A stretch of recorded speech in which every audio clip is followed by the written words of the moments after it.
بسم الله الرحمن الرحيم اقتحم العقبة وما أدراك ما العقبة فك رقبة أو إطعام في يوم ذي مسغبة يتيما ذا مقربة أو مسكينا ذا متربة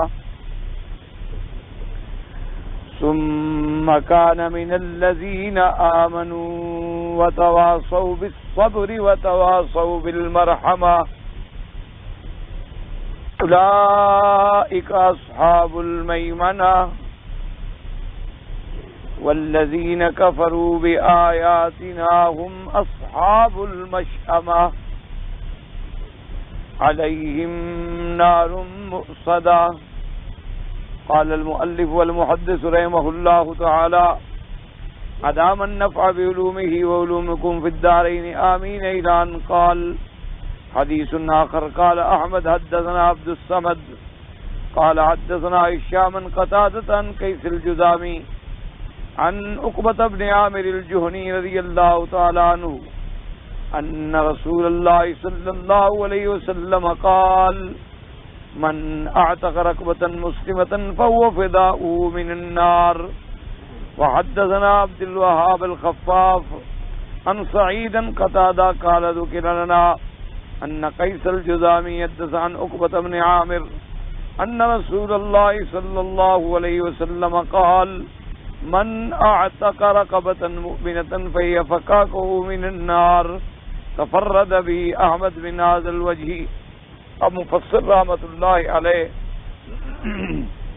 سورۃ البلد کی ان آیات مبارکہ میں اپنے تفسیری اقوال اور احادیث پاک کا ذکر فرما رہے ہیں کہ کسی غلام کو آزاد کرانا جو ہے یہ بڑا اللہ کو محبوب ہے. اللہ تبارک و تعالیٰ کو ویسے بھی اپنی مخلوق جو ہے وہ بڑی پیاری ہے. اللہ تبارک و تعالیٰ جو ہیں اپنی مخلوق پہ سب سے زیادہ رحم فرمانے والے ہیں کیونکہ ان کی صفت ہی ارحم الراحمین ہے. یعنی آپ پورا قرآن مقدس کا مطالعہ فرمائیں اور پورے احادیث مبارک کا مطالعہ فرمائیں تو اللہ تبارک و تعالیٰ کا جوش رحمت جو ہے نا جیسے سمندر بھی کیا اس کے سامنے مثال ہو سکتی ہے کیونکہ وہ تو بے مثل ہے کہ ان کی رحمت کا سمندر جو ان کے شان کے مطابق ہو وہ ٹھاٹھے مارتا ہوا نظر آئے گا. وہ تو اپنے بندے کو بس بخشنا ہی چاہتے ہیں, اپنے بندے کو رحمت اور اپنے فضل کے ساتھ جنت میں بھیجنا چاہتے ہیں. اللہ تبارک و تعالیٰ کو کیا نفع ہے کہ اگر سارے گناہ گاروں کو پکڑ کے جہنم میں ڈال دیں, بلکہ اللہ تبارک و تعالیٰ نے تو اپنے شرائع میں اپنے احکام اسلام میں یہ حکم فرمایا ہے کہ اگر کوئی قاضی جو عدالت میں بیٹھتا ہے جج بنتا ہے 100 گناہ گار کو غلطی کر کے چھوڑ دے وہ بہتر ہے کہ ایک بے گناہ کو غلطی کر کے سزا دے دے. یعنی اسلام تو اتنی نرم پالیسی کا سبق دیتا ہے کہ بھئی اگر ایک جسٹس ہے, جج ہے, قاضی ہے اور اس کے سامنے مقدمات ہیں, اس سے غلطی ہو گئی, ویسے تو نہیں کہ عمدن جو صحیح قاضی ہوگا مجرم کو کیوں چھوڑے گا. یعنی غلطی کر گیا اور اس نے غلطی میں 100 گناہ گار کو چھوڑ دیا, رعایت کر دی, اور یہ تو گوارا ہے, لیکن غلطی کر کے ایک بے گناہ کو سزا دے دی جائے یہ اللہ کی رحمت کو گوارا نہیں. اسی لیے آپ اندازہ فرمائیں کہ اسلام کا یہ قاعدہ ہے کہ اگر ان الحدود تندرئ بالشبہات, ایک بڑا مسلم قاعدہ ہے اسلام میں کہ اگر کوئی ذرا سا بھی شبہ ہو جائے تو اسلام کہتا ہے حدود نہ حد ساکت کر. یعنی ایک آدمی پر زنا کا جرم ہے, اب تھوڑا سا ایک ڈاؤٹ ہو گیا, ایک شبہ ہو گیا, اسلام کہتا ہے حد نہیں لگی, حد مت مانے, حد جو ہے وہ ختم کر. یعنی آپ اندازہ فرمائیں کہ بھئی اگر کسی ایک نقطے پر بھی ذرا مقصد کیا ہے اللہ کی رحمت کہ انسان جو ہے اللہ نے اس کو بنایا ہے اور فرمایا کہ انسان کو ہم نے اپنے ہاتھوں سے بنایا. اس سے بڑی کوئی تکریم ہو سکتی ہے؟ اس سے بڑی کوئی اعزاز دنیا میں ہو سکتا ہے کہ جس کے بارے میں یہ فرمایا خلقت بیدی. اللہ نے فرمایا کہ اے لعین، میں نے اس انسان کو اپنے دونوں ہاتھوں سے بنایا ہے، اور تم نے استکبار کیا اور تکبر کیا، اور تم نے اس کو سجدہ نہیں کیا، اس کی تعظیم نہیں کی. وجہ کیا؟ اس سے بڑا اعزاز انسان کے لیے کیا ہو سکتا ہے کہ فرمایا کہ میں نے انسان کو اپنے ہاتھوں سے بنایا. اور اس سے بڑا اعزاز کیا ہو سکتا ہے کہ آج آپ ابلیس پہ جو لعنتیں بھیج رہے ہیں، اس کے ملعون بننے کا اصل سبب کیا ہے کہ اس نے عظمت آدم کا انکار کر دیا. کہ اللہ نے جو آدم کو عظمت بخشی تھی، اللہ نے جو انسان کو عزت بخشی تھی، اس نے ابا واستکبرا، اس نے کہا کہ انا خیر منہ، میں ان سے بہتر ہوں، میں ان کے آگے نہیں جھکتا ہوں. اللہ نے اس کی ساری عبادتیں برباد، حالانکہ ملائکہ کے ساتھ رہتا تھا، آسمانوں میں رہتا تھا، جنت میں سیریں کرتا تھا، جنت کی نعمتوں سے متنعم ہوتا تھا، اور بعض کتابوں میں تو آتا ہے اعبد من الملائکہ، ملائکہ سے بھی زیادہ عبادت گزار تھا. لیکن اس کا جرم کیا بنا کہ اس نے سیدنا آدم علیہ السلام کو انکار کر دیا، یعنی عظمت انسانیت کا انکار، عظمت آدم کا انکار. اس کی سزا کیا ملی کہ قیامت تک ملعون بنا دیا گیا، مطرود بنا دیا گیا، اور اللہ نے اس کو اپنی رحمت سے بعید کر دیا. اتنی بڑی سزا ملی. لیکن اگر آپ کے ابا کو سجدہ نہ کرے مصاحب ملائکہ، وہ قیامت تک لعنتی بنے. اور کتنا پھر بے حس ہے وہ انسان جو اپنے خدا کو سجدہ نہ کرے. اس کی کیا سزا ہونی چاہیے؟ آپ خود بنائیں، آپ خود فیصلہ کریں آخر کہ صرف آدم کو سجدہ، اور وہ بھی ایک دفعہ زندگی میں ایک حکم کا انکار کرے، وہ تو ہو ملعون. اور بندہ ہو کر، مسلمان ہو کر، کلمہ پڑھ کے 5 دفعہ دن میں اللہ کی ندا کا انکار کرے، اس کو کیا ہونا چاہیے آخر؟ آذان جو ہے یہ کیا ہے؟ ندا ہے نا، پکارنے والا پکار رہا ہے نا کہ حی علی الصلاۃ، حی علی الصلاۃ، حی علی الفلاح، چلو بھی نماز کی طرف، چلو بھی کامیابی کی طرف. اور وہ 5 دفعہ سنتا ہے اور 5 دفعہ اعراض کر دیتا ہے، اس کا کیا ٹھکانہ ہوگا قیامت؟ اس لیے بہرحال آپ دیکھیں کہ اللہ تبارک و تعالیٰ کی رحمت کا تقاضا یہ ہے، فرمایا کہ جو ایک غلام کو آزاد کر دے، ہم اس کو جہنم سے آزاد کریں، ہم اس کو جہنم سے آزادی دے دیں. ایک غلام کی آزادی، تم نے ایک بندے کو آزاد کیا، اللہ نے تمہیں جہنم سے آزاد کیا. لیکن ایک مسئلہ سمجھو، بعض اوقات چونکہ شبہات لوگوں کو زیادہ ہوتے ہیں، آج کل مصیبت یہ ہے دین پہ عمل کم ہوتا ہے، سوال زیادہ ہوتا ہے. اچھا جی یہ نماز کیوں حکم دیا گیا؟ سوال زیادہ. اور نماز میں جناب پھر فجر میں 2 رکعتیں جی کیوں ہیں؟ یہ سوال بڑے ہوں گے. اور سمجھتے ہیں کہ ہم بڑے ذہین لوگ ہیں کہ اللہ کے احکام کے بارے میں نعوذ باللہ کوئی کمی رہ گئی ہو تو یہ ٹھیک کر دیں گے، ورنہ نہیں، کیونکہ شاید 2 رکعتیں کم ہوئی، یہ 3 بنا دیں یا 3 کی 4 کر دیں.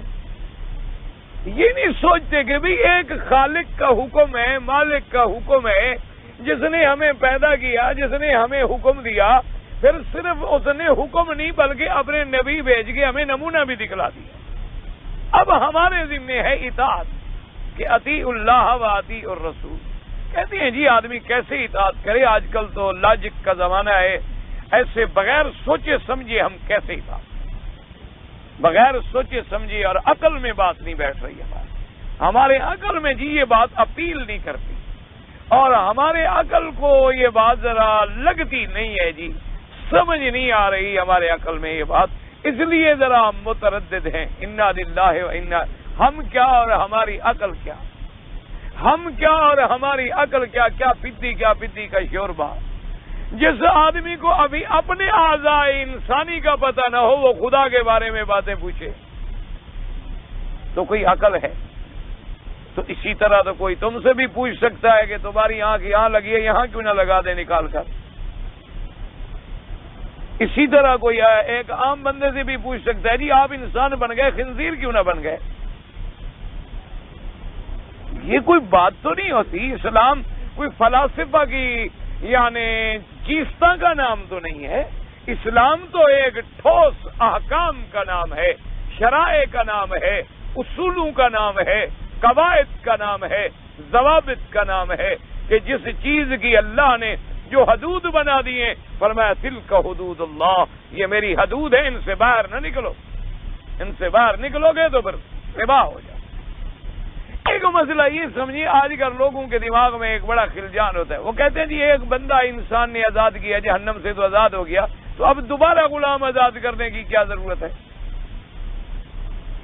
جہنم سے آزادی کا پروانہ تو اس کو ایک سے مل گیا نا. تو بعض لوگوں نے 10 غلام آزاد کیے، بعض نے 100 آزاد کیے، بعض نے 1000 آزاد کیا.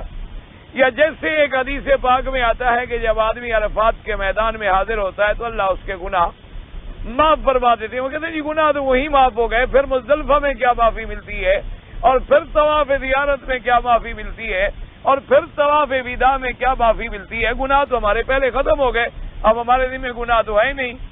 کیونکہ حدیث مبارک میں آ جاتا ہے کہ وہ ایسے واپس آتا ہے جیسے کہ اس کو ماں نے آج اپنے پیٹ سے جنا ہو. یعنی جیسے بچہ پیدا ہوتا ہے اور اس پر کوئی گناہ نہیں ہوتا. تو فرمایا کہ جو آدمی حج کر کے آتا ہے وہ ایسے پاک صاف ہو جاتا ہے کہ جیسے آج اپنی ماں کے پیٹ سے باہر آیا ہو. وہ کہتے ہیں جی پاک صاف تو ہم عرفات میں ہو گئے. تو ایک بات سمجھے، ہمیشہ اسلام کا قاعدہ یہ ہے کہ ایک آدمی کے اگر گناہ ہے، ہر گناہ بھی نیکی سے نہیں گر جاتا. ایک قاعدہ یاد رکھو اصول. کیا مانا؟ ایک آدمی نے خدا نہ کرے کبیرہ گناہ کیا ہے، وہ کہے کہ میں نمازیں پڑھتا رہوں گا اور گناہ مٹ جائیں گے، تو یہ نہیں ہو سکتا.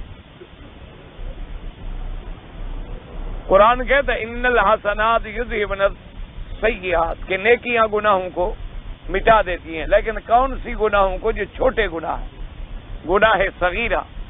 صغائر جو ہیں وہ نیکی کرنے سے، مثلا اللہ نہ کرے کسی عورت پر ہماری نظر پڑ گئی، خدا نہ کرے، اللہ بچائے ہر مسلمان کو، اللہ محفوظ رکھے، تو اب یہ چھوٹا گناہ ہے.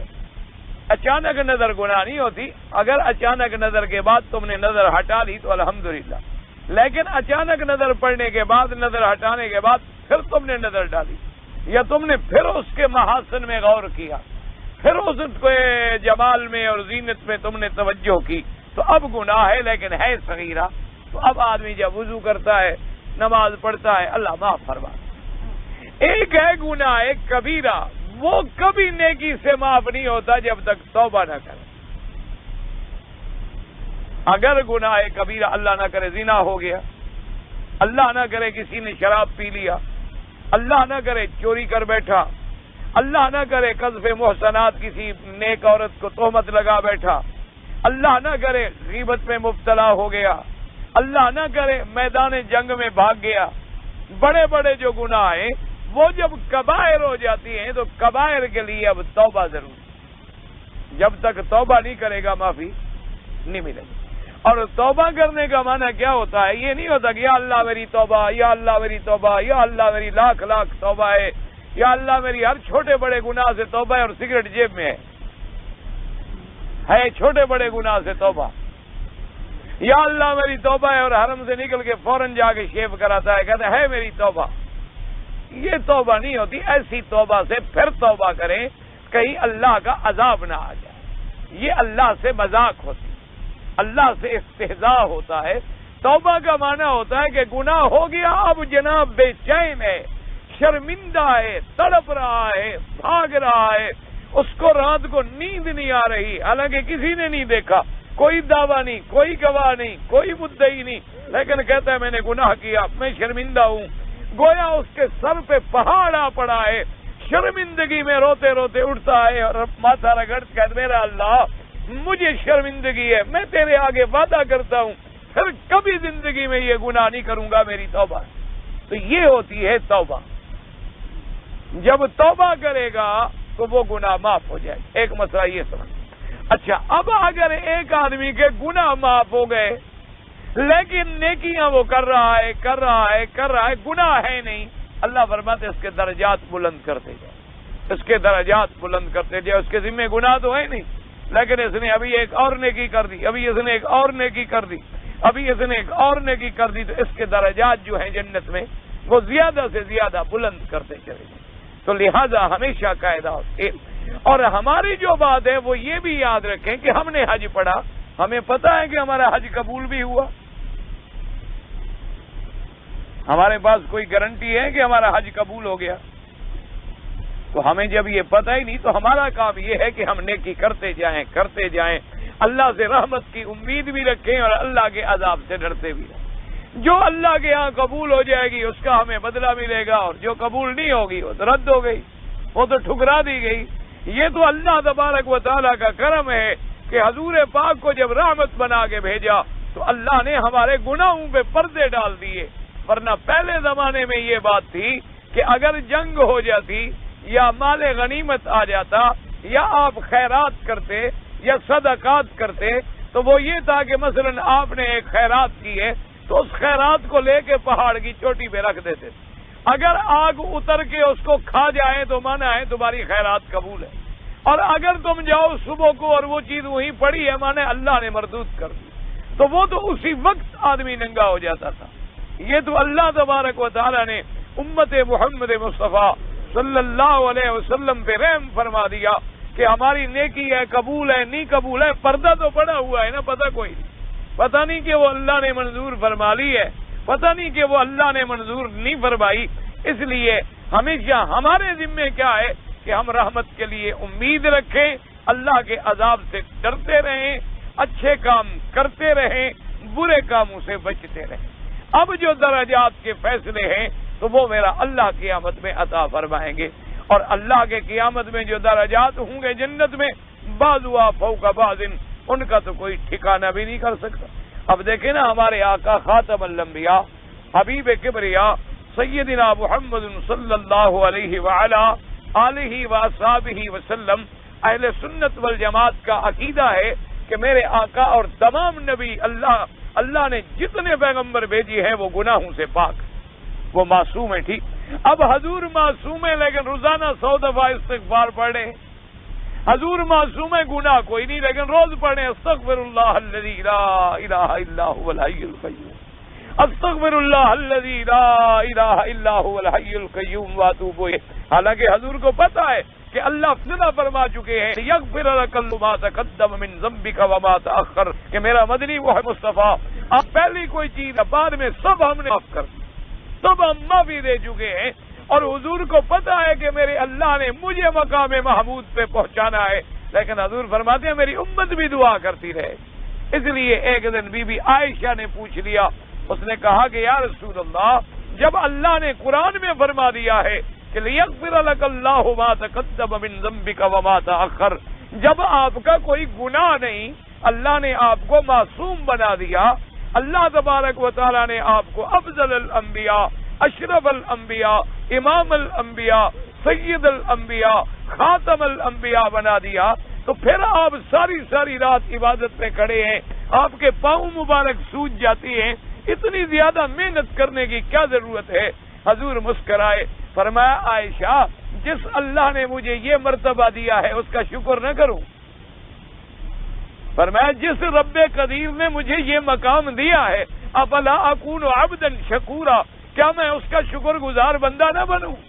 میں اس کا شکر نہ کروں؟ جتنی شان زیادہ دی ہے اتنی شکر بھی تو زیادہ ہے، جتنا احسان بڑا ہے اتنی شکر کا مقام بھی تو بڑا ہے. حتیٰ کہ حضور نے اعتراف کیا اور فرمایا کہ اللہم، اے پروردگار عالم، ما عبدنا کا حق کا عبادتی کا، جو تیری عبادت کا حق ہے ہم ادا نہ کر سکے، ما عرفنا کا حق کا معرفتی کا، جو تیری پہچان کا حق ہے ہم ادا نہ کر سکے، ما قدرنا کا حق کا قدری کا، اللہم لا نحصی ثناء علیک انت کما اثنیت علی نفسک، اے پروردگار عالم ہم تیری ثنا کر ہی نہیں سکتے ہیں جو ثنا تیری ذات کے شان کے مطابق ہے، لہذا ہم اپنی عاجزی کا اقرار کرتے ہیں. تو اس لیے یہ نہ سمجھا کریں کہ بس جناب پچھلے گناہ تو میرے معاف ہو گئے، اب مزید نیکی میں کیوں کروں؟ میں نے جناب جب ایک نماز پڑھ لی تو میرے تو سارے گناہ معاف ہو گئے، میں نے وضو کیا تو ہاتھوں کے گر گئے، منہ دھویا تو منہ کے گر گئے، کلی کی تو اندر والے گر گئے، پاؤں دھوئے تو پاؤں کے گناہ گر گئے، پھر میں نے نماز پڑھی تو سارے گر گئے، اب دوبارہ نماز کیوں پڑھوں؟ اللہ معاف فرمائے، پھر جتنا اعراض ہوتا جائے گا اتنا آدمی دین سے بھٹکتا چلا جائے۔ اللہ تبارک و تعالی آپ کو بھی مجھے بھی اپنے دین پر ثابت قدم رہنے کی توفیق دے۔ تو اس لیے فرماتے ہیں کہ من آتق رقبۃ مؤمنۃ کانت فقاقہ من النار، جس نے ایک بندہ غلام آزاد کیا مومن، اللہ اس کو جہنم سے آزاد کر دیں گے۔ اب اسی سے اندازہ کریں کہ جس نے 100 آزاد کیا، جس نے 1000 آزاد کیا، بعض صحابہ نے 30 ہزار بھی غلام آزاد کیے۔ اللہ تبارک و تعالی نے ان کو اتنا بڑے مرتبے عطا فرمائے۔ ان کو تو ایک ہی دن تھی نا کہ ہماری دولت، ہماری دنیا کسی طرح اللہ کے دین میں اور اللہ کے کام میں کسی طرح لگی ہے۔ اس طرح فرماتے ہیں کہ حضرت عقبہ بن عامر الجہنی نے یہ حدیث بیان فرمائی۔ دوسری حدیث میں بھی عقبہ بن عامر سے ہے کہ من آتق رقبۃ مؤمنۃ فہی فقاقہ من النار، تفرد به امام احمد رحمہ اللہ تعالی من هذا الوجہ۔ اس سند کے ساتھ امام احمد رحمۃ اللہ علیہ اس روایت کو نکالنے میں متفرد ہیں۔ فرماتے ہیں حدیث آخر قال الامام احمد حدثنا یحییٰ ابن آدم وابو احمد قال حدثنا عیسیٰ ابن عبد الرحمن البجلی من بنی بجیرۃ من بنی سلیمان طلحۃ بن مصرف بن عبد الرحمن بن اوسجۃ عن البراء ابن عازب رضی اللہ تعالی عنہ قال جاء اعرابی الى رسول اللہ صلی اللہ علیہ وسلم فقال یا رسول اللہ صلی اللہ علیہ وسلم علمنی عملا يدخلني الجنہ فقال ان كنت اكثرت الخطبہ لقد اعرضت المسألہ اعتق النسبة وفك الرقبة فقال يا رسول الله اوليست بواحدة قال لا ان اتق النسبة ان تنفرد باتقها وفك الرقبة ان تعين في اتقها والمنهة الوقوف والفيء وعزاز الرحم السالم فإن لم تطق ذلك فأتم الجائع واسق الظمآن وأمر بالمعروف وانهى عن المنكر فإن لم تطق ذلك فكف لسانك إلا من الخير۔ اب حدیث پاک میں آتا ہے کہ ایک اعرابی آئے، براء ابن عازب کی روایت ہے، یہ صحابی ہیں میرے پاک نبی کے رضی اللہ تعالی عنہ۔ وہ فرماتے ہیں کہ ایک اعرابی آئے حضور کی خدمت میں، اس نے آ کے عرض کیا کہ یا رسول اللہ صلی اللہ علیہ وسلم علمنی عملا یدخلنی الجنہ، کہ حضور مجھے کوئی ایسا عمل بتلا دیں جو میں کرتا رہوں اور اللہ مجھے جنت میں داخل۔ یعنی پہلے زمانے میں دیکھیں عربی ہے، بدو ہے، ان پڑھ ہے، جاہل ہے، اس کو بھی فکر اگلے جہان کا ہے، جنت کا ہے، اس کا فکر نہیں ہے دنیا۔ اور ہمارے ہاں تو ماشاءاللہ جو بہت زیادہ نیک سالے بھی ہیں، وہ بھی اپنے پیر کے پاس یا مرشد کے پاس یا شیخ کے پاس جائیں تو ایک ہی بات پوچھتے ہیں کہ حضرت کوئی وظیفہ بتائیں پیسے زیادہ ملے، کوئی تسخیر کا عمل بتا دیں حضرت کہ بس نوٹ ملے، نوٹ مسلح کے نیچے سے اٹھائیں، کام کچھ نہ پڑے، حد حرام رہیں لیکن دولت زیادہ ملے۔ اور کوئی ایسا عمل بتلائیں تسخیر کا حضرت کہ سارے لوگ جو ہیں نا بس ایسے میرے پیچھے لگے رہیں، تابع ہو جائیں، غلام بن جائیں، ایک فکر ہے۔ اور کوئی زیادہ ترقی کرے گا کہ حضرت طویل لکھ دیں بیوی میری تابع ہو جائے، بس یعنی فکر دنیا میں یہی، اور کوئی فکر شکر۔ ایک دفعہ میں نے بھی بے وقوفی کی تھی، کسی اور کی کیوں بتلاؤں، اپنی کیوں نہ بتلا دوں، کسی دوسرے کے جو بتلائے بھائی ناراض ہو جائے کوئی آدمی، تو انسان اپنا عیب تو بتلائے تو اس میں تو کوئی ناراض نہیں ہوگا۔ والد صاحب رحمۃ اللہ علیہ کیونکہ الحمدللہ بہت بڑے عالم تھے، اللہ کی رحمت سے، اور بڑے ساری زندگی جن کی حدیث و قرآن پڑھاتے گزر گئی۔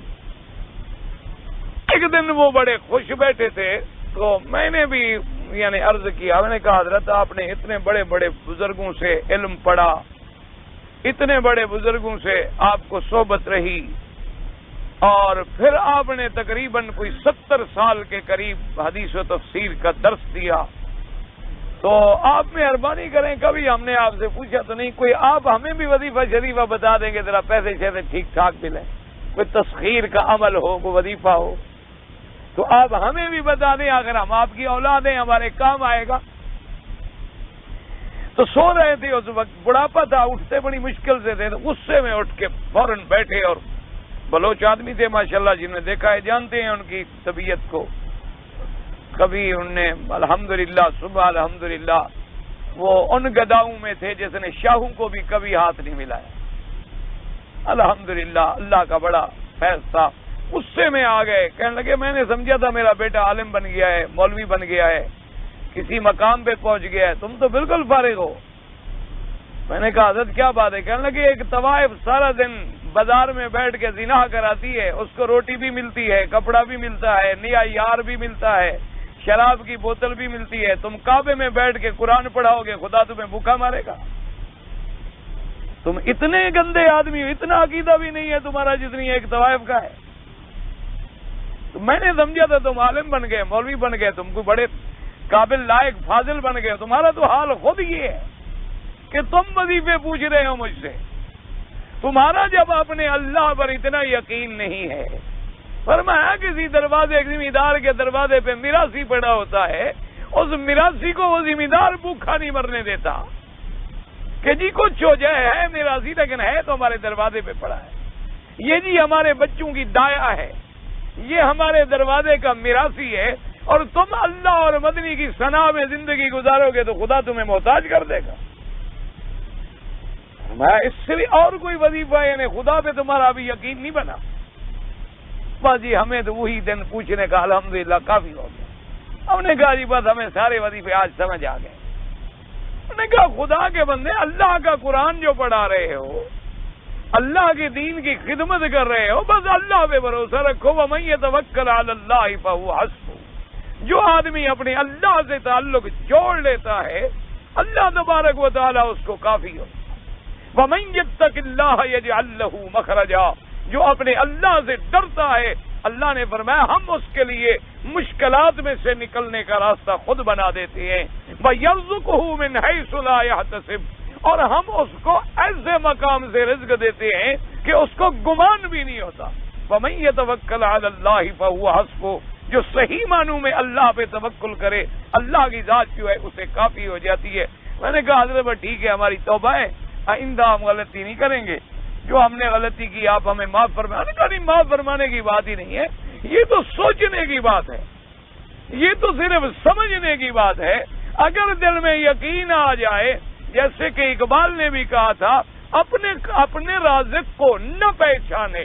اقبال اللہ تیری قبر پہ رحمت کرے، تھا تو ملنگ آدمی، کلندر آدمی، لیکن باتیں بڑی کہہ گیا.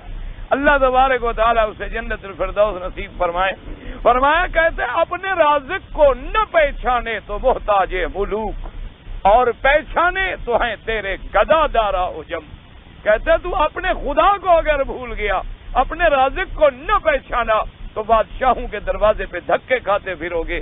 اور اگر تو نے اپنے رازق کو پہچان لیا، پھر بادشاہ تیرے دروازے پہ گدا ہو. بات یہ ہے کہ تو اپنے رازق کو پہچان، اپنے اللہ پر یقین کامل ہو، اللہ کی وحدانیت پر، اللہ کی الوہیت پر، اللہ کے صفات پر. جب یہ یقین کامل ہو جائے، ایک حدیث مبارک میں آتا ہے کہ ایک قبیلے کے لوگ آئے حضور کی خدمت میں کچھ درخواست لے کر. اشعری قبیلے کے لوگ تھے، ابی موسیٰ اشعری رضی اللہ تعالی عنہ کے قبیلے کے لوگ تھے. حضور کی خدمت میں آئے درخواست پیش کرنے کے لیے کہ حضور ہمارے علاقوں میں بارش نہیں ہوئی، حالات بڑے تنگ ہیں، ہمارے پاس غلہ نہیں ہے، کھانے کو نہیں ہے، مہربانی کریں کوئی بیت المال سے ہماری امداد کریں. اور یہ درخواست کرنا کوئی شریعت میں بھی منع نہیں، اسلام میں بھی کوئی منع نہیں کہ آدمی اپنے حاکم کو، آدمی اپنے بادشاہ کو، آدمی امیر المومنین کو، خلیفۃ المسلمین کو یا اپنے والی کو جا کے درخواست دے، کوئی منع نہیں ہے شرعاً. وہ جب آئے، خدا کی شان ہے، حضور مسجد میں بیٹھے تھے، اسی وقت یہ آیت نازل ہوئی وَمَا مِن دَابَّةٍ فِي الْأَرْضِ إِلَّا عَلَى اللَّهِ رِزْقُهَا. اللہ نے قرآن نازل کیا، میرا مدنی کوئی جاندار چیز زمین پہ چلنے والی ایسی نہیں ہے کہ اس کا رزق میرے ذمے ہے. یہ آیت مبارک اتری. خیر صحابی نے آیت سنی، کوئی بات نہ کی، نماز پڑھی، حضور سے ملے، سلام کیا اور چل پڑے. جب مسجد کے باہر آ گئے تو اس کے جو باقی ساتھی آئے ہوئے تھے انہوں نے پکڑ لیا. انہوں نے کہا عجیب آدمی، ہم درخواست دینے کے لیے آئے تھے، ہمارا کام تو تم نے کہا ہی نہیں اور باہر آ گئے. اس نے کہا جب اللہ پاک ہر جاندار کی روزی کا ذمہ دار ہے تو ایک جانور کو روزی دے گا، میرے قبیلے والوں کو نہیں دے گا. تو جب اللہ نے اپنی ذمہ داری پہ لے لیا تو میں حضور کو کیوں سوال کروں؟ بات ہی ختم ہو گئی، مسئلہ ہی ختم ہو گیا. اللہ نے جب فیصلہ کر دیا ہے کہ رزق میرے ذمہ ہے کہ ان اللہ هو الرزاق ذو القوة المتین، اللہ نے فرمایا تحقیق رزاق ہونا جو ہے اسی کی صفت ہے، اور رزاق ہو بھی وہی سکتا ہے جو علم والا ہو، جو قدرت والا ہو، جس کا کمال علم ہو اور کمال قدرت ہو. اصل بات میرے عزیز ایک یقین کی ہوتی ہے. جب اللہ سے یقین ہو جاتا ہے ایسے خدا بھیجتا ہے کہ تصور نہیں ہو سکتا. یعنی آپ یقین کریں، ہم نے تو یہاں ایسے ایسے واقعات زندگی میں دیکھے ہیں کہ ہم اللہ کا شکر بھی ادا نہیں کر سکتے. حج کا زمانہ ہے، میں تقریر کر رہا ہوں، تقریر ختم کی اور میں جلدی جلدی بھاگا وضو کرنے کے لیے. یوں ہی میں نماز پڑھ کے فارغ ہوا، ایک بوڑھا آدمی مجھے ملا، کہتا ہے جی آپ خیر تو تھی، جلدی چلے گئے. میں نے کہا مجھے چند دنوں سے پیشاب کی تکلیف ہو رہی ہے، پیشاب زیادہ آ رہا ہے، تو اس وجہ سے میں لگے جی کہ میں حکیم ہوں اور میں انڈیا کا رہنے والا ہوں، فلاں جگہ کا کوئی جگہ بتائی کہ لیکن میں آپ کو یہاں دوائی تو بنا کے نہیں دے سکتا کہ میرے پاس دوائیں نہیں ہیں، تو میں نسخہ لکھ کے لے آتا ہوں، اگر آپ بنوا لیں تو اللہ پاک آپ کو شفا کر دیں گے. میں نے کہا اچھا جی مہربانی، شکریہ. اتنا کہا اور ہم چلے گئے. دوسرے دن جو ہی میں نے تقریر ختم کی تو انہوں نے وہ نسخہ لکھا ہوا مجھے دیا کہ حضرت یہ آپ کے لیے نسخہ ہے. میں نے یہ نسخہ دیکھا تو پہلا دوا لکھا ہوا تھا سلاجید. میں نے کہا جی یہ نسخہ اپنے پاس رکھ لیں، اس میں جو دوائی لکھی ہوئی ہے سلاجید وہ یہاں مل ہی نہیں سکتی، اور اس کی شکل اور افیون کی شکل ایک ہوتی ہے اور وہ بھی کڑوی ہوتی ہے، تو اس کو یہاں کوئی لائے گا تو پھانسی چڑھے گا، مرنا ہے اس نے، اپنے آپ کو سزا دلانی ہے اس نے. ایسا نسخہ آپ نے لکھ دیا ہے کہ یہ تریاق ملے گا نہیں اور مردہ پہلے مر جائے گا. تو بہرحال یہ نسخہ اپنے پاس رکھیں، اللہ پاک رحمت کرے. انہوں نے کہا اچھا حضرت آپ کو نہ ملے نسخہ تو لے لیں، نسخہ جیب میں رکھ لینے کا بھی کوئی فرق ہے؟ میں نے کہا جی ٹھیک ہے مجھے دے دیں. جیب میں رکھا، باہر نکلا، ایک میرے دوست سے عطر کی دکان تھی، وہاں میں عشاء کے بعد جا کے بیٹھ جاتا تھا، جیسے اب ایک اور دوست کے پاس بیٹھ جاتے ہیں، چائے وائے پی اور اس کے بعد چلے گئے. میں وہاں جا کے بیٹھا اور ایک آدمی آیا گلگت کے علاقے کا، اور اس نے کہا جی میرے پاس یہ سلاجید ہے، میں بیچنا چاہتا ہوں، کوئی لے گا؟ اس نے کہا بھی میری تو عطر کی دکان ہے، میں سلاجید کیا کروں گا؟ میں نے کہا ٹھہرو، یہ میرے لیے اللہ نے بھیجا ہے، یہ تمہارے لیے نہیں بھیجا. میں نے کہا بھائی کتنے پیسے لے لو، سارا دے دو. اور اس نے کہا جی آپ کے نسخے میں تو 3 ماشے لکھا ہوا ہے. میں نے کہا جب اللہ نے اس کو چلا کے بھیجا اس کا تو بدلہ کریں، باقی کسی کو دے دیں گے، پھینک دیں گے، اس کا کام تو ہو جائے نا صاحب، ہمارا تو ہو گیا. تو اللہ تبارک و تعالیٰ آپ اندازہ کریں کہ جو چیز ہم سمجھتے تھے کہ نایاب ہے، ہمیں مل نہیں سکتی، حرم سے نکلے 100 قدم پہ نہیں پہنچی اور اللہ نے فرمایا یہ لے لو. تمہیں ضرورت ہوئی تم نے میری طرف توجہ کی تو اللہ پاک نے بھیج دی. اس لیے اگر آدمی اللہ کا شکر نہ کرے تو اس جیسا پھر باغی اور یعنی محروم کوئی آدمی نہیں. بس دعا کرو اللہ ہمیں اپنی طرف توجہ نصیب کرو، صرف کہ ہم اللہ کے بن جائیں. جب تم اللہ کے بن جاؤ اللہ تمہارا بن جائے. من کان للہ کان اللہ لہ. اللہ پہ یقین کرو. جیسے حضرت شاہ جی فرماتے تھے، حضرت بخاری امیر شریعت رحمت اللہ علیہ فرماتے تھے بیٹا 2 آدمی ہوتے ہیں، ایک آدمی آموں کا ٹوکرا لے کے آتا ہے اور ایک نکڑ پہ لگا کے کھڑا ہو جاتا ہے، اور ایک آدمی سر پہ رکھ کے سارا دن گلیوں میں بھونکتا پھرتا ہے. پتہ اس کو بھی ہے کہ میرے بھی بک جائیں گے، پتہ اس کو بھی ہے کہ میرے بھی بک جائیں. جس کو اس جگہ کھڑے ہونے پہ یقین ہے اللہ اس کے بھی بکوا دیتا، لیکن اس نے اللہ پہ یقین نہیں کیا، وہ خود پھر کے بیچنا چاہتا ہے، بک اس کے بھی جاتے ہیں.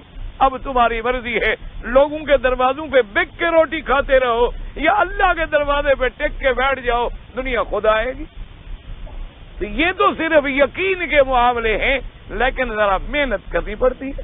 اللہ پاک توفیق عطا فرما دے. اب دیکھو بدو ہے, پوچھ کر رہا ہے کہ حضور مجھے کوئی عمل بتاؤ میں جنت میں جاؤں. اصل آرام تو جنت کا ہے نا, دنیا کی کیا بات ہے, دنیا تو گزر جاتی ہے.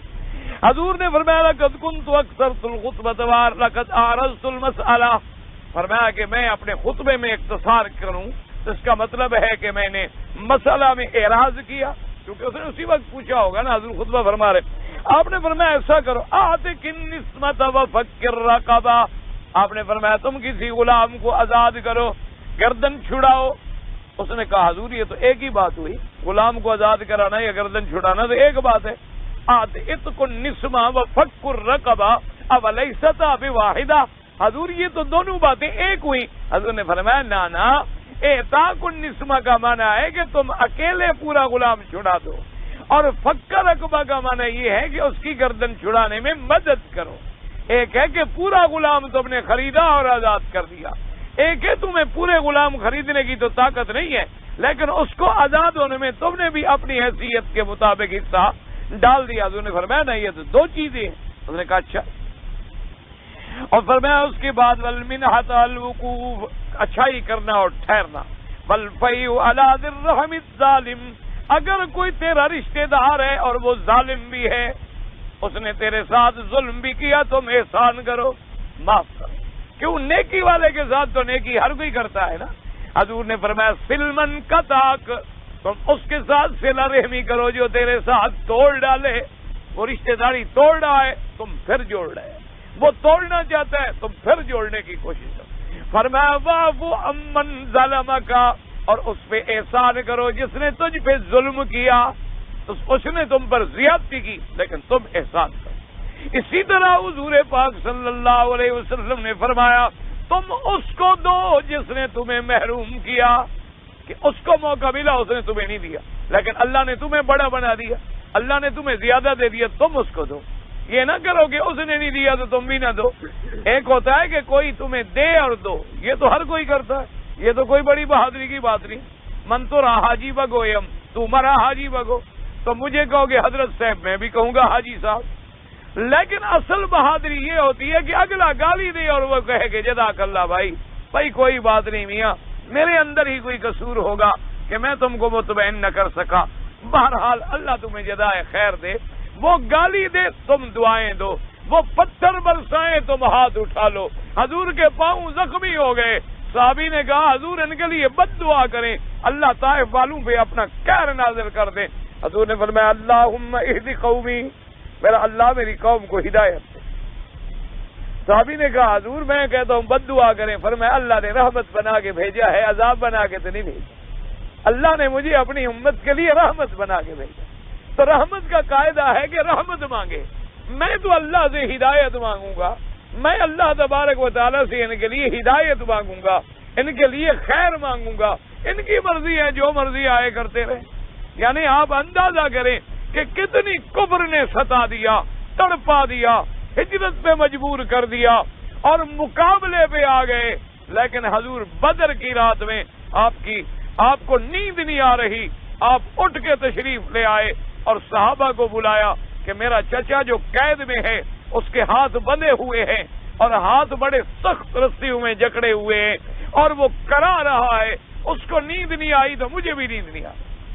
فرمایا اگر تم صحابہ اجازت دے دو تو تھوڑے سے رستہ ڈھیلا کروا دوں. صحابہ نے کہا حضور آپ مالک ہیں, آپ چاہیں چھوڑ دیں, رستے ڈھیلے کروانے کی کیا ضرورت, آپ چاہیں تو چھوڑ دیں. فرمایا نہ, چونکہ اس وقت وہ مسلمانوں کا قیدی ہے, وہ صرف میرا قیدی نہیں. اس وقت وہ اسلام کا قیدی ہے, جب تک تم سارے مہربانی نہ کرو میں نہیں آرڈر کر سکتا. صحابہ نے کہا حضور آپ جو چاہیں ہم راضی ہیں. فرمایا اس کی رسیاں بھی ڈھیلی کر دو لیکن باقی قیدیوں کی بھی ڈھیلی کر دو. یہ نہیں کہ کل کو کوئی تاریخ میں یہ لکھے کہ اپنے چچے پہ مہربانی کی اور باقی قیدیوں پہ مہربانی نہیں کی. اسی لیے تمہارا قانون نہیں چلتا رہا. جو قانون بناتا ہے اس پر تو لاگو ہی نہیں ہوتا. جب تک اس پہ قانون نہ چلے اوروں پہ کیسے چلے. قانون تب چلتا ہے کہ پہلے اپنے بدن پہ لاگو کرو. قانون تب چلتا ہے کہ پہلے بڑے آدمی پہ لاگو کرو. قانون تب چلتا ہے کہ سب سے بڑا جو ہو قانون کی نظروں میں کمزور ہو. اسی لیے حضرت عمر نے فرمایا تھا کہ میرا سب سے پہلا آرڈر یہ ہے کہ جو تم میں سب سے زیادہ قوی ہوگا اور اگر اس نے غلطی کی عمر کی نظروں میں سب سے زیادہ کمزور ہو، اور جو تم سے سب سے زیادہ کمزور ہوگا اور حق پہ ہوگا میری نظر میں وہ سب سے زیادہ قوی ہو، سب سے زیادہ قوی ہوگا، تب قانون جا کے چلتا ہے. یعنی حضور کی رحمت کا اندازہ فرمائیں. اسی مکے میں پتھر برسائے گئے، کانٹے بچھائے گئے، حضور کے صحابہ کو ٹکڑے ٹکڑے کر دیا گیا، لیکن جب حضور آئے مکے میں، اب پوری فوجیں آ رہی ہیں، میمنہ میسرہ، آگے پیچھے، کہیں سے خالد بڑھ رہے ہیں، کہیں سے صحابہ بڑھ رہے ہیں، اور صحابہ کہہ رہے ہیں کہ آج جس انداز میں حضور لشکر لے کر جا رہے ہیں، آج تو قریش کا بچہ بھی نہیں بچ سکتا. حتیٰ کہ بعض صحابہ نے کہے یہ لفظ کہ لا قریش بعد اليوم، آج کے دن کے بعد کوئی قریشی نظر نہیں آئے گا. لیکن حضور نے فرمایا میرے صحابہ پہلے سوچ لو. انہوں نے کہا جی کیا بات ہے؟ فرمایا من القى السلاح فله امان، جو اپنی تلوار پھینک دے اس کو امان. من اغلق بابہ، جو اپنا دروازہ بند کر دے اس کو امان. جو حرم میں داخل ہو جائے اس کو امان. جو بوڑھا ہو اس کو امان. جو عورت ہو اس کو امان. جو چھوٹا بچہ ہو اس کو امان. جو ان کا عابد پادری پنڈت رہا ہے وہ اس کو امان. صحابہ کہتے ہیں امان امان کا شور ہو گیا، 27 آدمی بھی نہیں مارے گئے. اندازہ کریں یہ تھا شان رحمت کا تقاضا کہ وہ ظلم کرے اور تم بدلا دو. کمال تو تب ہے نا جی کہ ایک آدمی گالی دے اور تم کہو کہ بھائی صاحب جزاک اللہ. کمال تو تب ہے، ورنہ تو گالی کے بدلے میں گالی یا نیکی کے بدلے میں نیکی تو بڑی آسان ہے. آپ نے فرمایا فَإِن لَمْ تُطِقْ ذَلِكَ، اگر طاقت نہ ہو فَأَطْعِمِ الْجَائِعَ، اگر غلام آزاد نہیں کر سکتے ہو کسی بھوکے کو کھانا کھلا دو. فرمایا وَاسْقِ الظَّمْآنَ، کسی پیاسے کو پانی پلا دو. فرمایا وَأْمُرْ بِالْمَعْرُوفِ وَانْهَ عَنِ الْمُنْکَرِ، اگر تمہیں کھانے کھلانے اور پانی پلانے کی بھی طاقت نہیں ہے تو کس لوگوں کو نیکی کا بات بتلاؤ کہ بھائی نماز پڑھو، بھائی روزہ رکھو، بھائی کچھ مدد کر، اچھے کام. وَانْهَ عَنِ الْمُنْکَرِ، اور لوگوں کو برائی سے روکو. فرمایا وَإِن لَمْ تُطِقْ، اگر اتنی تمہارے اندر بھی طاقت نہیں ہے کہ تم زبان سے بھی بھلائی کا حکم نہیں دے سکتے اور برائی کو نہیں روک سکتے. فرمایا فَكُفَّ لِسَانَكَ إِلَّا عَنِ الْخَيْرِ، پھر اتنا تو کر سکتے ہو کہ اپنی زبان کو بند رکھو. حضور نے فرمایا اگر تم امر بالمعروف بھی نہیں کر سکتے، نہی عن المنکر بھی نہیں کر سکتے، پھر اپنی زبان کو بند رکھو. زبان کو نہ کھولو مگر خیر پر، اچھی باتوں پہ زبان کو کھولو، کیونکہ چپ کر کے رہنا جو ہے یہ بھی عبادت ہے اور اللہ اس پر بھی اجر دیتے کہ بلا وجہ اپنی زبان کو گناہوں میں ڈالے ہوئے ہے، غیبت کر رہا ہے، گلہ کر رہا ہے، اور ایسے بیٹھے بیٹھے کس سے کہانیاں فرضی بنا رہا ہے. یہاں بیٹھا ہوا ہے اور پورے عالم کی سیاست پہ تبصرے فرما رہا ہے. یعنی ہمارے لوگ تو جی بڑے عجیب ہیں نا. کئی دفعہ ہم سنتے ہیں نا جی فلاں صدر ایسا فلاں. میں نے کہا جی آپ کیا کرتے ہیں؟ جی بلدیہ میں جھاڑو دیتا ہوں. اپنی حالت یہ ہے شریف آدمی کہ 400 روپے پہ بلدیہ میں جھاڑو دیتا ہے اور تبصرہ کرتا ہے. پوری انٹرنیشنل اور ڈپلومیسی دنیا جہان کی جو ہے اس پر جناب تبصرہ ہو رہا. انا للہ و انا، یہی قیامت کے علامات ہیں کہ جو کام ہمارے ذمے نہیں ہم عضو میں کود پڑتے ہیں. حالانکہ حضور نے فرمایا اذا وسد الامر الى غیر اہلہ فانتظر الساعہ، فرمایا کہ جب کوئی کام نااہل کو سونپ دیا جائے پھر قیامت کا انتظار. ہر کام کے لیے ایک کام ہے. تیرے ذمے دین کا کام ہے، دین کا کرو. تیرے ذمے تدریس کا کام ہے، تدریس کا کرو. تیرے ذمے قرآن پڑھانے کا کام ہے، قرآن پڑھانے کا کام کرو. اپنے اپنے کام کیے جاؤ. جن کے ذمے وہ کام ہے وہ وہی کریں.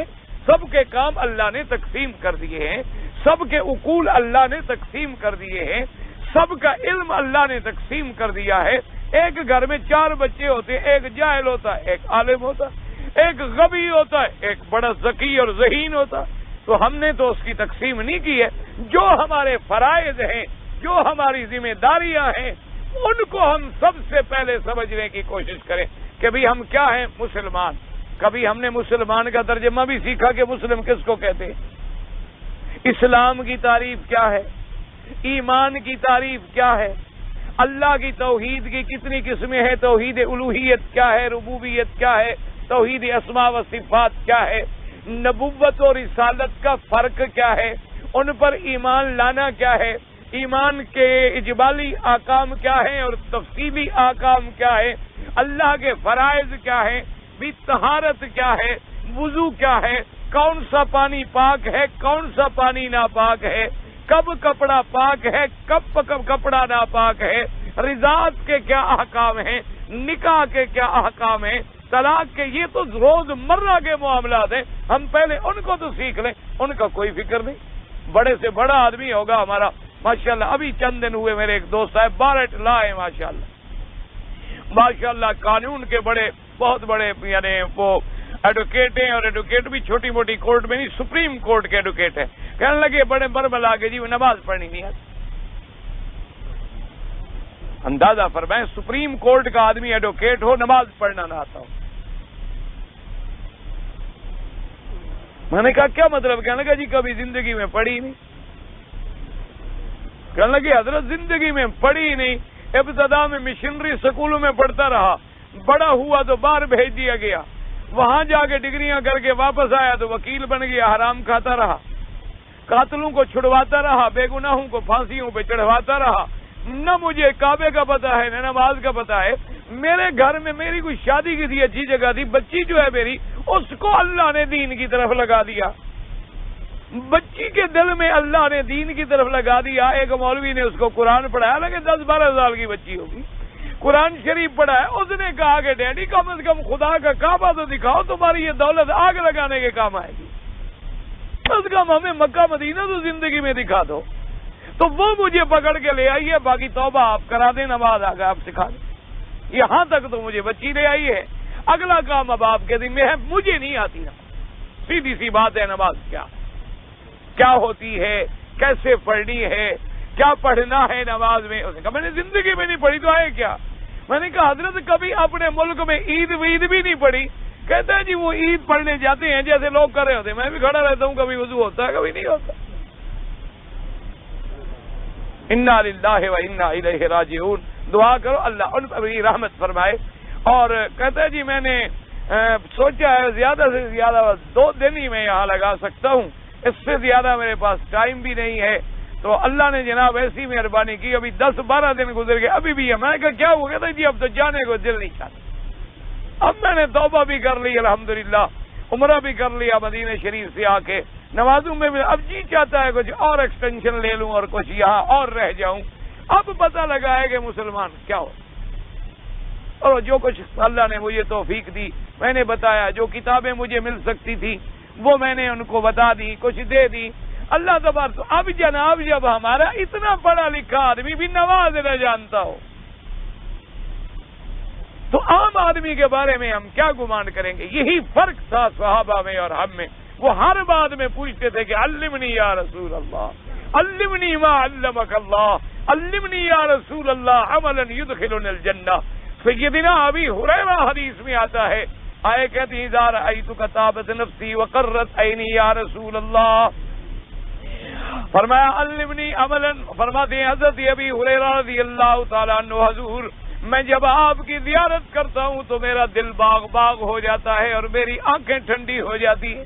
کیسے ٹھنڈی نہ ہوں جنہوں نے زیارت کی ہو محمد مصطفیٰ صلی اللہ علیہ وآلہ وصحبہ وسلم۔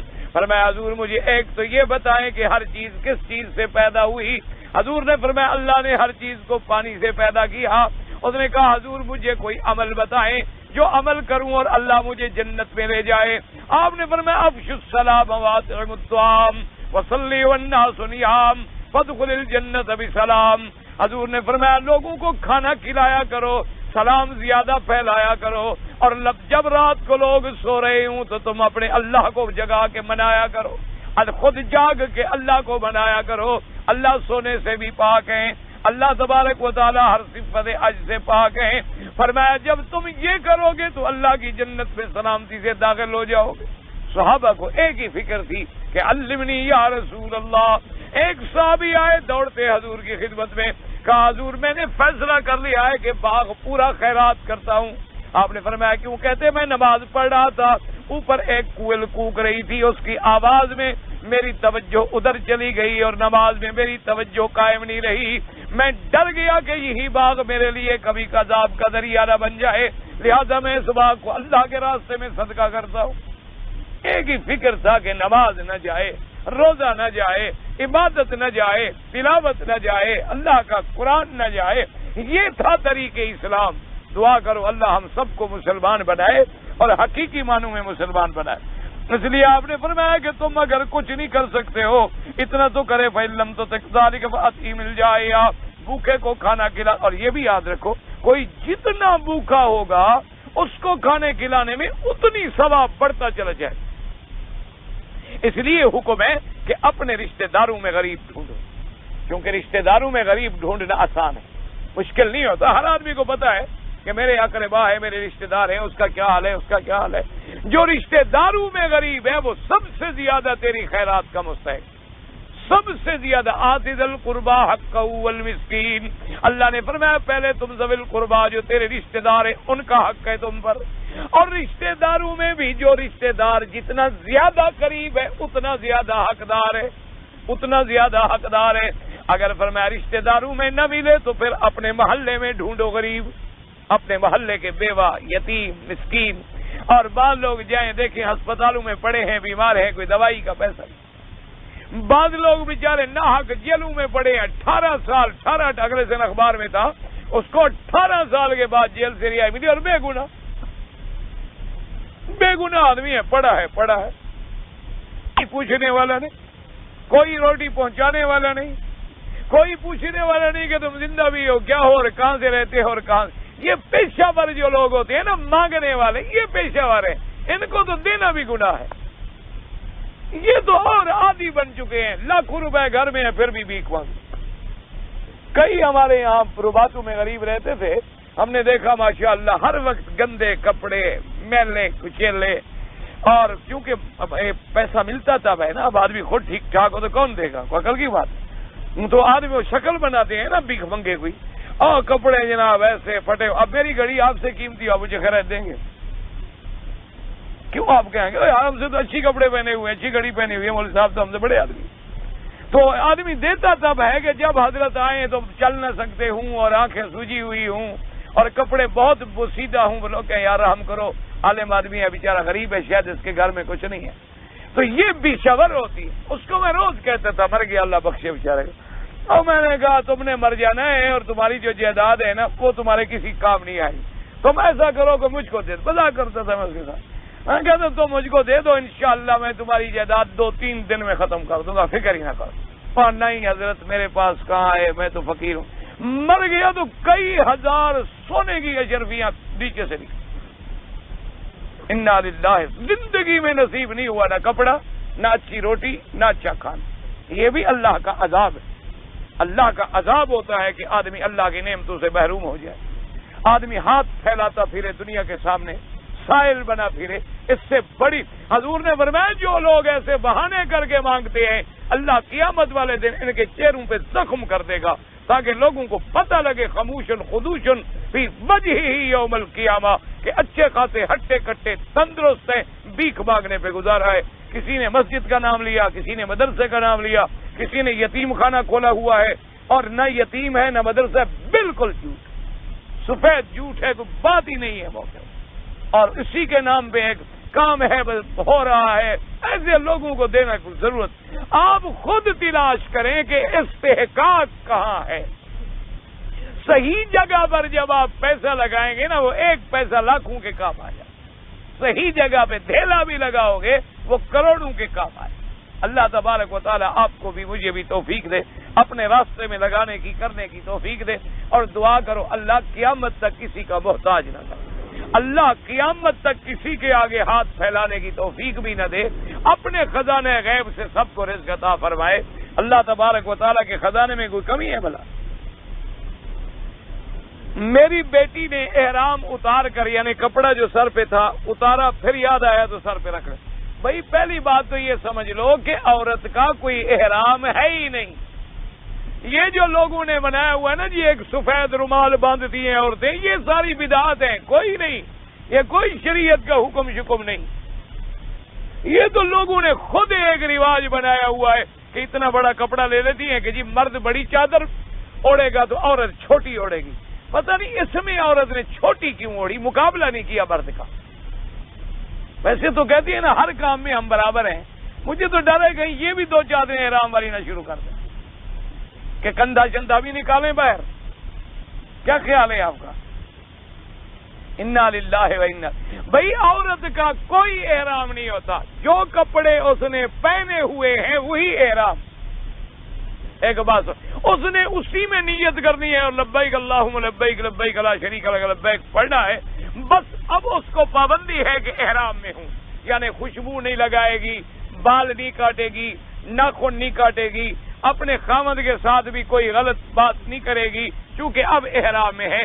جو اس کے سر پہ دوپٹہ ہے, جو قمیض ہے, جو برقع ہے, جو چیزیں وہی اس کے لیے احرام ہے. یہ رومال باندھنا اور پٹی باندھنا اور یہ پھر پٹی کھل نہ جائے یا پٹی گر نہ جائے کوئی مسئلہ ہی نہیں ہے. 20 دفعہ کھل جائے 20 دفعہ گر جائے پھر اٹھا کے رکھ لے. بندے کی چادر جو گر جائے احرام گر گیا, یہ اچھا احرام ہے کہ صرف چادر نیچے گر جائے تو احرام بھی ختم ہو جاتا ہے. کچھ بھی نہیں ہوتا. اور عورتوں کے لیے کوئی احرام نہیں ہوتا, یاد رکھو. اور بعض عورتیں بطور احرام میں سفید کپڑے پہنتی ہیں, یہ تو اور گناہ ہے. ہم نے فرمایا مرد کے لیے سفید کپڑا ہو, عورت کے لیے رنگین کپڑا پسند کیا ہے اسلام کہ عورت کے لیے کوئی کپڑا رنگ والا ہو. حکمت ہے کہ رنگ والے کپڑے میں زیادہ بدن چھپتا ہے. اسلام چونکہ چاہتا ہے کہ عورت کا کوئی بدن کا کوئی ذرہ جو ہے وہ بھی باہر نظر نہ آئے. اللہ تبارک و تعالی آپ کو اور مجھے بھی صحیح معنوں میں پردے کی توفیق دیں.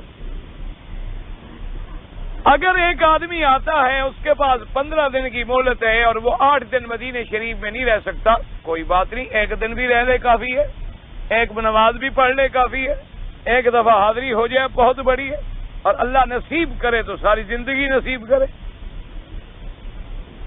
کفر کے ملک میں ایک شادی شدہ آدمی نے زنا کیا, اس کا کوئی پکڑا نہیں گیا, رجم نہیں ہوا, تو تم پکڑنے کے ذمہ دار ہو, ٹھیکیدار ہو.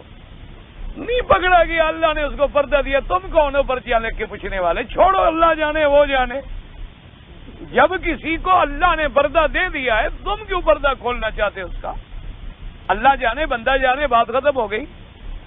یہ معاملہ ہے کہ اگر اس کا جرم کھلے گا اور قاضی کے پاس آئے گا, شہادت گزرے گی تو سزا ہوگی. اللہ نے جہاں جرم سخت ہے, جہاں سزا سخت ہے, وہاں سزا کا ثبوت اس سے بھی سخت ہے, کیونکہ اللہ یہ نہیں چاہتے کہ بندوں کو سزا ملے, نہ لوگ تماشا بناتے پھریں. اچھا ایک آدمی کا گناہ ہے لیکن کسی کو پتہ نہیں چلا, تو اس میں حکم ہے کہ ستر دو, پردہ دو, اور اللہ اس کو معافی دے, اللہ ہمیں بھی معافی دے. آئندہ اس کے کھولنے کی یا فکر کرنے کی ہمیں کوئی ضرورت نہیں. جہاد جب کافر کسی ملک میں داخل ہو تو فرض ہو جائے. اگر جہاد کے لیے ہم جائیں گے, یعنی مسلمان نے بادشاہ نے حکم دیا ہے, وہ فرض کفایہ ہوتا. اگر کافر مسلمان ملک کے اندر آ جائے پھر سب پہ فرض عین ہو جاتا. ہمارے یہاں کوئی مر جاتا ہے تو جنازے کے بعد کوئی 5 روپے والا, کوئی 10 روپے والا ہدیہ پڑھواتے ہیں, بدریکا کرتے ہیں. زندگی میں پیسہ نہیں دیا, مرنے کے بعد 5 روپے والا ہدیہ, نہ 5 روپے والا ہدیہ, سب حرام ہے اور بدعت ہے, بالکل گناہ ہے خالص, اس کا اسلام سے کوئی تعلق نہیں. قبر پر لوگ اذان دیتے ہیں, مسجد میں جب اذان ہوئی نماز پہ نہیں آیا, قبر پہ اذان دو. ہمارے مسئلے سارے الٹے ہیں. جب تک زندہ تھا تو مسجد میں اذان دینے کی توفیق ہی نہیں ہوئی, مسجد میں 5 دفعہ اذان سنتا رہا تو نماز کی توفیق بھی نہیں ہوئی. مر گیا ہے جی قبر پہ اذان دو, کیونکہ جب قبر پہ اذان دیں گے فرشتے ڈر جائیں گے اور وہ اس سے پوچھنے نہیں آئیں گے. فرشتے نہیں ڈرتے, شیطان بھاگ جائے گا. عذاب دینا ہے فرشتوں نے, وہ آئیں گے, وہ ٹھیک ٹھیک پکڑیں گے انشاءاللہ. کوئی قبر پہ اذان, یہ سب بدعت ہے.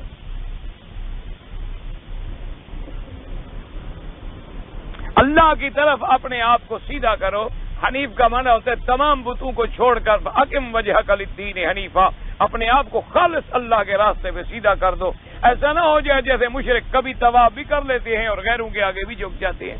خطاب نبی کو ہوتا ہے, مراد امت ہوتی.